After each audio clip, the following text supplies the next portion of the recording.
প্রার্থনা বুঝতো ঘুম পাচ্ছে, হাই উঠতেছে, প্রার্থনা করতে চলো, প্রার্থনা বন্ধ করে বুঝো, দেখো কোনো ঘুম নেই, আর কোনো ঘুম নেই। তাহলে পরমেশ্বর পিতার যে বাক্যটা তুমি করছো, তোমার বাড়ির মধ্যে তোমার পাশে যে শয়তানটা আছে তার অসহ্য লাগছে, সেই তোমাকে বাধা না দেয়, তুমি ঈশ্বরের কার্য সাধন করতে পারবে। সব জানতে পেরে যায়, তোমার মধ্যে আসবে, দিবে পরমেশ্বরের আশীর্বাদ। এই জন্য যাতে আশীর্বাদটা না পাও, সেই জন্য সর্বদা আমাদেরকে শয়তান বাধা দেয়। সেই শয়তানকে দূর করতে হলে আমাদেরকে বিশ্বাসটা অন্তরে রাখতে হবে। আর পরমেশ্বর পিতা যখন আমাদেরকে সৃষ্টি করে পাঠিয়েছেন, সর্বদা তার নজর কোথায়? আমাদের দিকেই আছে।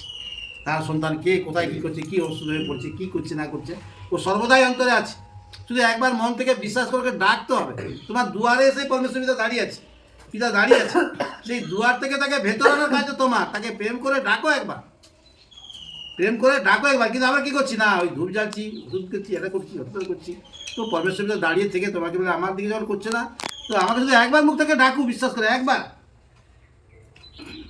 সেই যেন আমরা বিশ্বাস করে সেই পরমেশ্বর পিতাকে যেন অন্তরে রাখি, আর ডাকি যেন সর্বদা। আর পরমেশ্বর পিতার প্রেম